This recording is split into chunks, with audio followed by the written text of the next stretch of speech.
اعوذ باللہ من الشیطان اللعین الرجیم بسم اللہ الرحمن الرحیم وصلی اللہ علی محمد وآل بیتہ الطیبین الطاہرین المعصومین۔ بارگاہ ملکوتی امیر المومنین صلوات اللہ وسلامہ علیہ سے پوری دنیا میں اردو بولنے والے افراد کے لیے حرم امیر المومنین علیہ السلام کی طرف سے معارف علویہ کورس کا انتخاب کیا گیا ہے۔ اس کورس کی خصوصیات میں سے یہ ہے کہ اہل بیت علیہ السلام کے وہ علوم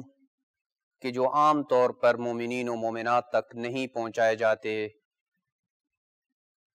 ان علمی نکات کو حرم امیر المومنین علیہ السلام کے اس منبر سے اپنے مومنین کی خدمت میں بیان کیا جائے گا۔ اخلاق اہل بیت علیہ السلام کے چیپٹر کو لے کے اپنے مومنین کی خدمت میں حاضر ہوں، اور آج اس سبجیکٹ کا پہلا درس اپنے مومنین کی خدمت میں پیش کرنے کی سعادت حاصل کر رہا ہوں۔ اس پہلے درس میں جس اہم ترین ٹاپک کے اوپر ہم گفتگو کریں گے وہ ہے اللہ سے امید، جس کو عربی زبان میں رجا کے نام سے تعبیر کیا جاتا ہے، یعنی اس اچھی چیز کے انتظار کو رجا اور امید کہا جاتا ہے جس کے حصول کے اسباب انسان مہیا کرے۔ جیسے کہ ایک انسان جب کسی بہترین زمین میں کھیتی کاشت کرتا ہے، جس زمین کو اس نے پانی بھی دیا ہو اور اس کی حفاظت بھی کی ہو، تو وہ اس زمین سے اچھے پھل کے حاصل ہونے کی امید اور توقع رکھتا ہے۔ اسی کو ہم عربی زبان میں رجا کہتے ہیں اور اردو میں امید کہا جاتا ہے۔ لیکن اگر کوئی کسان ایک بنجر زمین میں بیج بو دے اور وہ زمین سے اچھے پھل کی توقع شروع کر دے، تو یہ ایک ایسا انتظار ہے جو خود کو دھوکہ دینے کے مترادف ہے۔ یہ انتظار احمقانہ انتظار کہلاتا ہے۔ لہذا اللہ کی رحمت کے حصول کے امید حاصل کرنا اور اس کے ثواب کی امید کو پانے کے لیے جو مقدمات ہیں اور جو اسباب ہیں، ان اسباب کو مہیا کرنا یہ انسان کی اپنی ذمہ داری ہے۔ زمین کو اچھے طریقے سے ہموار کرنا، اس میں بہترین بیج بونا، اس کو وقت پہ پانی دینا اور اس کی نگرانی کرنا، یہ سارے کے سارے کام مقدمات شمار ہوتے ہیں اور اچھے پھل کے حصول کے اسباب میں سے شمار ہوتے ہیں۔ لہذا انسان کا یہ کام ہے کہ وہ مقدمات کو اچھے طریقے سے انجام دے اور پھر اچھے نتیجے کی امید اور توقع اللہ سبحانہ و تعالیٰ کی ذات کے اوپر چھوڑ دے۔ اس کو ہم رجا کہتے ہیں، اس کو ہم اللہ کی رحمت کے حصول کی امید کہتے ہیں۔ انسان اللہ سبحانہ و تعالیٰ کا قرب اور اس کی معرفت اور اس کی اطاعت کے مراحل کو دو چیزوں سے حاصل کر سکتا ہے۔ دو حالتوں میں انسان مومن ہمیشہ زندگی گزارتا ہے، ایک اللہ کی رحمت سے امید اور ایک اس کے عذاب سے خوف۔ ان دو حالتوں کے درمیان زندگی گزارنے والا انسان اللہ سبحانہ و تعالی کی رحمت کے قریب ہوتا ہے، اس کی اطاعت کے قریب ہوتا ہے اور اس کے قرب کے حصول کی طرف پرواز کرتا ہے۔ اس لیے ایک انسان جو دنیا اور آخرت میں کامیابی کی طرف گامزن ہونا چاہتا ہے، اس کے لیے ضروری ہے کہ وہ ان دو وسیلوں کو لے کے چلے، اپنے ایک ہاتھ میں اللہ کی رحمت کی امید کو تھامے اور دوسرے ہاتھ میں اس کے عذاب اور اس کی پکڑ کے خوف کو تھامے اور یوں چلے۔ جیسے ایک پرندہ دو پروں کے ذریعے پرواز کرتا ہے، اگر اس کا ایک پر کاٹ دیا جائے تو وہ کبھی پرواز نہیں کر سکتا۔ اسی طریقے سے انسان مومن اللہ سبحانہ و تعالی کے قرب اور اس کی اطاعت کے اعلیٰ ترین مراحل کو اور کمال کی بلندیوں کو اس وقت تک حاصل نہیں کر سکتا جب تک وہ اپنے ان دو پروں امید اور خوف خدا کے ساتھ اللہ کی قرب کی طرف پرواز نہ کرے۔ پس انسان کو چاہیے کہ اپنی زندگی کے تمام مراحل میں ان دو پروں کے ذریعے پرواز کرے گا تو نہ کبھی وہ اللہ کی معصیت کی دلدل کی طرف بڑھے گا اور نہ ہی کبھی وہ اللہ کی رحمت سے نا امید ہوگا۔ اگرچہ یہ دونوں نقطے یعنی اللہ کے عذاب سے خوف اور اس کی رحمت اور اس کی جنت کی امید، یہ دونوں انسان کی اصلاح اور تہذیب نفس میں کارگر ثابت ہوتے ہیں، مگر اگر یہ موازنہ کرایا جائے کہ ان دونوں میں سے سب سے زیادہ پاورفل چیز کیا ہے، کیا اللہ سبحانہ و تعالی کی رحمت سے امید لگانا یہ زیادہ پاورفل ہے یا اس کے عذاب سے انسان کا خوف زدہ ہونا اور ہر وقت خوف کی حالت میں ہونا یہ زیادہ پاورفل ہے؟ اگرچہ دونوں کے دونوں انسان کی تربیت میں مکمل ایک اپنا کردار رکھتے ہیں اور ہر ایک کی اپنی ایک حیثیت ہے اور کردار ہے، لیکن اگر ان دونوں کا آپس میں موازنہ کروایا جائے اور کمپیریزن کروایا جائے تو کون سی چیز اقوی شمار ہوتی ہے؟ تو یہ علماء اخلاق یہ لکھتے ہیں کہ رجا یعنی خدا سے امید رکھنا یہ زیادہ مؤثر اور فائدہ مند ہے۔ وجہ کیا ہے؟ کیونکہ خدا سے امید رکھنا خدا پہ بھروسہ کرنے کے مترادف ہے، اور یہ بات طے ہے کہ جو اللہ سبحانہ و تعالیٰ کے اوپر بھروسہ کرتا ہے اللہ اسے کبھی بھی مایوس نہیں کرتا ہے، کبھی بھی اللہ اسے بند گلی بے بند نہیں ہونے دیتا ہے۔ جو اللہ سبحانہ و تعالیٰ کے اوپر اور اس کی وسیع رحمت کے اوپر اطمینان کا اظہار کرتا ہے اور اس کے عفو درگزر پہ یقین کا مظاہرہ کرتا ہے، اور یہ بات واضح ہے اور کسی سے ڈھکی چھپی نہیں ہے کہ کسی کی اس سے محبت اور شوق و رغبت کی وجہ سے اطاعت کرنا اس سے ڈر اور خوف کی وجہ سے اطاعت کرنے سے افضل ہے۔ ایک انسان ہے کہ جو اللہ سبحانہ و تعالیٰ کے جہنم کے عذاب اور آتش جہنم کے عذاب سے خوف کی وجہ سے اس کی عبادت کرتا ہے، اور ایک انسان ہے کہ جو اللہ سبحانہ و تعالی سے محبت، اس سے شوق اور اسے لائق عبادت سمجھتے ہوئے اس کا قرب حاصل کرتا ہے اور اس کی عبادت کرتا ہے، یقیناً یہ شخص افضل ہے۔ اسی وجہ سے امیر المومنین نے بھی کئی جگہوں پہ یہ ارشاد فرمایا ہے کہ علی نے اپنی ساری زندگی میں نہ جنت کی لالچ میں عبادت کی ہے اور نہ جہنم کے خوف سے عبادت کی ہے، بل وجدتک اہلا للعبادہ، علی ابن ابی طالب نے تجھے لائق عبادت سمجھا ہے، اسی وجہ سے عبادت کی ہے۔ اس لیے قرآن مجید اور احادیث اہل بیت علیہم السلام نے خدا کی طرف شوق اور رغبت کے اوپر خاص طریقے سے توجہ دلائی ہے، اور اس کی رحمت کی رسی کو مضبوطی سے تھامے رکھنا اور امید کی رسی کو مضبوطی سے تھامے رکھنے کی زیادہ تاکید کی ہے۔ خدا پر بھروسہ اور امید کے چند اسباب ہیں جنہیں ہم 3 اسباب میں اپنے مومنین کرام کی خدمت میں بیان کر رہے ہیں۔ سب سے پہلا یہ کہ اللہ سبحانہ و تعالی کی رحمت سے نا امیدی اور مایوسی سے منع کیا گیا ہے کہ اللہ کی رحمت سے نا امیدی نہیں ہونی چاہیے۔ ارشاد رب العزت ہے کہ قُلْ يَا عِبَادِيَ الَّذِينَ أَسْرَفُوا عَلَىٰ أَنفُسِهِمْ لَا تَقْنَطُوا مِن رَحْمَةِ اللَّهِ إِنَّ اللَّهَ يَغْفِرُ الذُّنُوبَ جَمِيعًا إِنَّهُ هُوَ الْغَفُورُ الرَّحِيمُ، یعنی اے میرے حبیب کہہ دیجئے اے میرے بندو، جنہوں نے اپنی جانوں پہ ظلم و زیادتی کی، اللہ کی رحمت سے وہ افراد مایوس نہ ہوں، اس کی رحمت بہت وسیع ہے، یقیناً اللہ تمام گناہوں کو معاف کر دینے والا ہے۔ گناہ کرنے کے بعد کبھی انسان کو مایوس نہیں ہونا چاہیے کہ پتہ نہیں میرا یہ گناہ اللہ معاف کرے گا یا نہیں کرے گا، نہیں، اللہ سبحانہ و تعالیٰ نے اپنی توبہ کے دروازے بند نہیں کیے ہیں، ہمیشہ دروازے اس نے کھلے رکھے ہیں۔ آپ اللہ کے گھر میں جاتے ہیں، کبھی بھی مسجد کے دروازے کے اوپر آپ نے یہ لکھا ہوا نہیں دیکھا کہ میرے گناہگار بندے یہاں نہ آئیں، کبھی بھی یہ آپ نے لکھا ہوا نہیں دیکھا۔ اس سب کے لیے اس کے دروازے کھلے ہوئے ہیں، یقیناً اللہ تمام گناہوں کو معاف کرتا ہے، یقیناً وہ بڑا معاف کرنے والا مہربان ہے۔ پھر ارشاد فرمایا وَلَا تَيْأَسُوا مِن رَوْحِ اللَّهِ إِنَّهُ لَا يَيْأَسُ مِن رَوْحِ اللَّهِ إِلَّا الْقَوْمُ الْكَافِرُونَ۔ سورہ یوسف میں ارشاد فرمایا، جس کا ترجمہ یہ بنتا ہے کہ اللہ کے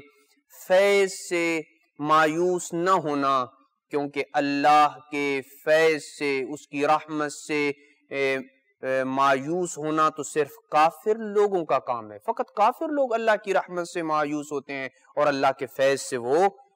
اپنے آپ کو مایوس سمجھتے ہیں۔ امیر المومنین صلوات اللہ وسلامہ علیہ نے بھی اسی کی طرف ارشاد فرمایا، جس امیر المومنین صلوات اللہ وسلامہ علیہ نے بھی ارشاد فرمایا، قال امیر المومنین لرجل، امیر المومنین نے ایک شخص کو کہا، اخرجہ الخوف الى القنوت لکثرت ذنوبہ، ایسا شخص کے جو کثرت گناہ کی وجہ سے مایوس ہو چکا تھا، پتہ نہیں اللہ سبحانہ وتعالی مجھے معاف کرے گا یا نہیں، اتنے گناہ کیے کہ گناہ کی دلدل میں وہ گر چکا تھا، اللہ کی رحمت سے مایوس ہو چکا تھا۔ امیر المومنین صلوات اللہ وسلامہ علیہ نے اسے کہا، ایا ھذا یأسک من رحمت اللہ اعظم من ذنوبک، اے فلاں تیرا خدا کی عظیم و وسیع رحمت سے مایوس ہونا تیرے گناہوں سے زیادہ عظیم ہے۔ عجیب واقعہ امیر المومنین صلوات اللہ وسلامہ علیہ نے یہ جملہ ارشاد فرمایا۔ ایک مومن انسان کے جتنے بھی گناہ زیادہ ہو جائیں اسے خدا کی رحمت سے قطعاً بھی نا امید اور مایوس نہیں ہونا چاہیے، کیونکہ اللہ سبحانہ وتعالیٰ کی رحمت سے نا امیدی کو کفر کے مترادف قرار دیا گیا ہے، لہٰذا اس سے تعلق نہیں توڑنا ہے کہ اب میں گناہ کر رہا ہوں تو پتہ نہیں اللہ سبحانہ وتعالیٰ مجھے معاف کرے گا یا نہیں کرے گا، لہٰذا مزید گناہ کرتا چلا جاؤں، ایسی بات نہیں ہے۔ اللہ کی رحمت سے نا امید نہ ہو اور مایوسی سے منع کیا گیا ہے، یہ ایک سبب ہے۔ دوسرا سبب یہ ہے کہ اللہ سبحانہ وتعالیٰ کے اوپر توکل کرنا اور بھروسہ کرنا، اس کے جو اسباب ہو سکتے ہیں ان میں سے دوسرا یہ ہے کہ خدا کی رحمت کا وسیع ہونا۔ اللہ سبحانہ وتعالیٰ کی رحمت بہت زیادہ ہے، اور قرآن مجید میں متعدد جگہوں پہ اللہ سبحانہ وتعالیٰ کی وسیع رحمت کا تذکرہ ہے۔ فَقُلْ رَبُّكُمْ ذُو رَحْمَةٍ وَاسِعَةٍ، اے میرے حبیب کہہ دو تمہارا پروردگار وسیع رحمتوں کا مالک ہے۔ اسی طریقے سے خداوند عالم نے ایک اور مقام پہ اپنی وسیع رحمت کا تذکرہ یوں کیا، جس کا ترجمہ یہ بنتا ہے کہ اور جب آپ کے پاس ہماری آیات پر ایمان لانے والے لوگ آ جائیں تو ان سے کہہ دیجئے سلام علیکم، تمہارے رب نے رحمت کو اپنے اوپر لازم قرار دیا ہے کہ تم میں سے جو نادانی سے کوئی گناہ کر بیٹھے پھر اس کے بعد توبہ کر لے اور اصلاح کر لے تو وہ بے شک بڑا بخشنے والا اور رحم کرنے والا ہے۔ جناب پیغمبر اکرم صلی اللہ علیہ وآلہ وسلم سے مروی ہے، جس کا ترجمہ یہ بنتا ہے کہ اگر تم لوگ گناہ کرنے کے بعد خدا سے استغفار نہ کرتے تو اللہ ایک ایسی مخلوق کو پیدا کرتا جو گناہ بھی کرتے اور خدا سے توبہ و استغفار بھی کرتے تو خدا ان کے گناہ معاف کر دیتا۔ بے شک اگر مومن سے گناہ ہو جائے، خطا سرزد ہو جائے تو وہ توبہ بھی کرتا ہے، اس لیے کہ کفا بالندم توبہ، کہ توبہ کے لیے پہلی سیڑھی اور پہلا قدم یہ ہے کہ انسان اپنے کیے کے اوپر پریشان ہوتا ہے۔ کیا آپ لوگوں نے خدا کا یہ قول نہیں سنا؟ پیغمبر اکرم صلی اللہ علیہ وآلہ وسلم فرماتے ہیں کہ کیا آپ لوگوں نے اللہ کا یہ قول نہیں سنا؟ بے شک اللہ تعالیٰ توبہ کرنے والوں کو پسند کرتا ہے، اللہ توبہ کرنے والوں کو محبوب سمجھتا ہے۔ امام جعفر صادق علیہ السلام نے عجیب جملہ ارشاد فرمایا جسے علامہ مجلسی نے بحار الانوار کی جلد نمبر 3 میں درج کیا ہے، اذا کان یوم القیامہ، جب قیامت کا دن ہوگا، نشر اللہ تبارک و تعالی رحمتہ، اللہ سبحانہ و تعالیٰ اپنی رحمت کو یوں پھیلا دے گا، اتنا وسیع کر دے گا، حتی یطمع ابلیس فی رحمتہ، یہاں تک کہ ابلیس بھی یہ تمنا کرے گا، ابلیس بھی یہ خواہش کرے گا کہ کاش آج اللہ کی یہ وسیع رحمت مجھے شامل حال ہوتی۔ سلیمان بن خالد کہتا ہے کہ میں نے امام جعفر صادق علیہ السلام کے سامنے قرآن مجید کی یہ آیت پڑھی کہ فَأُولَئِكَ يُبَدِّلُ اللَّهُ سَيِّئَاتِهِمْ حَسَنَاتٍ، یعنی تو اللہ ان کی برائیوں کو نیکیوں میں بدل دیتا ہے۔ جب یہ آیت پڑھی تو امام علیہ السلام نے فرمایا یہ آیت آپ لوگوں کے بارے میں ہے، جب قیامت کے دن ایک گناہگار مومن کو اللہ سبحانہ و تعالیٰ کی بارگاہ میں پیش کیا جائے گا، وہ اللہ کے سامنے کھڑا ہوگا اور اللہ ہی اسے اس کا حساب لے گا اور اس کا نامہ اعمال اسے دکھائے گا، تو اس وقت اللہ تعالیٰ اسے اس کی ایک ایک برائی اور اس کا ایک ایک گناہ دکھائے گا جو اس کی فائل میں لکھا ہوا ہوگا، اور اسے کہا جائے گا کہ اے بندے مومن، فلاں گناہ تو نے فلاں دن کیا تھا اور فلاں وقت کیا تھا، فلاں جگہ کیا تھا، تو وہ مومن کہے گا کہ ہاں میں یہ جانتا ہوں کہ میں نے فلاں گناہ فلاں وقت اور فلاں جگہ پہ کیا تھا۔ تو آواز قدرت آئے گی، اللہ سبحانہ و تعالیٰ کی ذات فرمائے گی میں نے تیرے یہ سب گناہ دنیا میں لوگوں سے چھپائے۔ عجیب رحمت ہے اس کی، ہم گناہ کرتے ہیں، ہم معصیت کرتے ہیں، ہم جسارت کرتے ہیں، لیکن وہ کریم ذات ہمارے گناہوں کے اوپر پردہ ڈالتا ہے، ہمارے عزیز و اقارب سے ہمارے گناہوں کو وہ پوشیدہ رکھتا ہے۔ ہمارا ایک گناہ بھی اگر کسی کو پتہ چل جائے، ہمارے عزیز و اقارب کو پتہ چل جائے، شاید وہ ہم سے بولنا چھوڑ دیں، ہمارے دوستوں کو اگر ہماری تنہائی کے حالات پتہ چل جائیں، کتنے لوگ آج مجھے معاشرے میں عزت دار سمجھتے ہیں، میرا مقام بنایا ہوا ہے میں نے لوگوں میں، لیکن اگر وہ میری خطائیں جو لوگوں سے پوشیدہ ہیں اگر لوگوں کو پتہ چل جائیں، لوگ مجھ سے کنارہ کش ہو جائیں، ہر انسان اگر اپنا یوں محاسبہ کرے تو یقیناً واقعاً ایک نتیجے تک پہنچے گا۔ اے بندے مومن، میں نے تیرے سارے گناہوں کے اوپر پردہ ڈالا تھا، اور آج میں اللہ اپنی وسیع رحمت کے صدقے میں ان گناہوں کو معاف کر رہا ہوں۔ پھر اللہ ان گناہوں کو نیکیوں میں بدل دے گا۔ پھر امام علیہ السلام نے فرمایا کہ اس مومن کا صحیفہ اعمال لوگوں میں بلند کیا جائے گا، اور جب لوگ دیکھیں گے کہ اس کے نامہ اعمال میں کوئی گناہ نہیں ہوگا تو وہ کہیں گے کہ سبحان اللہ، اس بندے مومن کے تو نامہ اعمال میں کسی قسم کا کوئی گناہ بھی نہیں ہے۔ یہی اس قول اللہ کی طرف اشارہ ہے کہ فَأُولَئِكَ يُبَدِّلُ اللَّهُ سَيِّئَاتِهِمْ حَسَنَاتٍ، ترجمہ یہ بنتا ہے کہ یہ وہ لوگ ہیں جن کے گناہوں کو اللہ نیکیوں میں تبدیل کر دے گا۔ تیسرا اور آخری وہ سبب کہ جو اللہ سبحانہ و تعالیٰ کی وسیع رحمت کے اسباب میں سے شمار ہوتا ہے، وہ کریم ذات کے اوپر حسن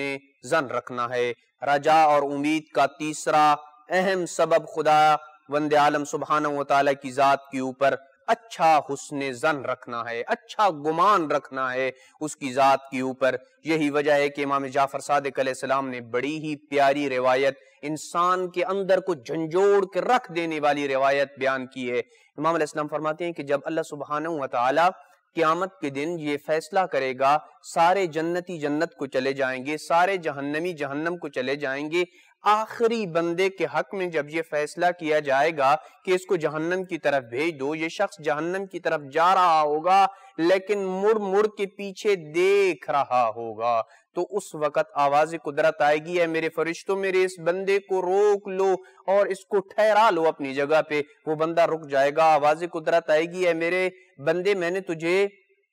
تیرے لیے یہ آرڈر صادر کر دیا ہے کہ تو جہنم میں جا، تیرے لیے جہنم حتمی ہو چکی ہے، تو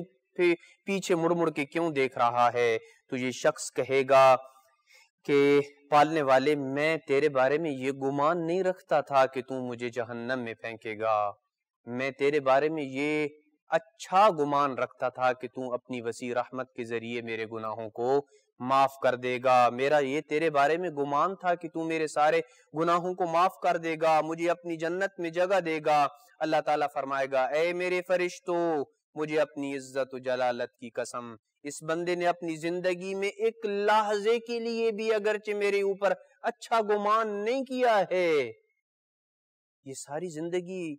بدگمانی کرتا رہا میری ذات کے اوپر, اپنی زندگی میں میرے بارے میں اچھا گمان رکھتا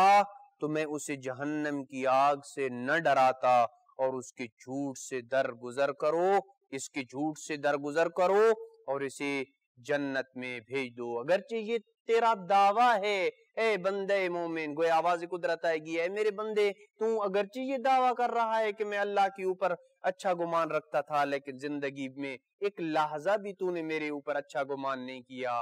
لیکن میں پھر بھی اپنی وسیع رحمت کے صدقے میں کریم ہوں, میں اپنی جنت کے دروازے تیرے لیے کھول رہا ہوں اور تو جنت میں داخل ہو جا. وصلی اللہ علی محمد وآل بیتہ الطیبین الطاہرین المعصومین.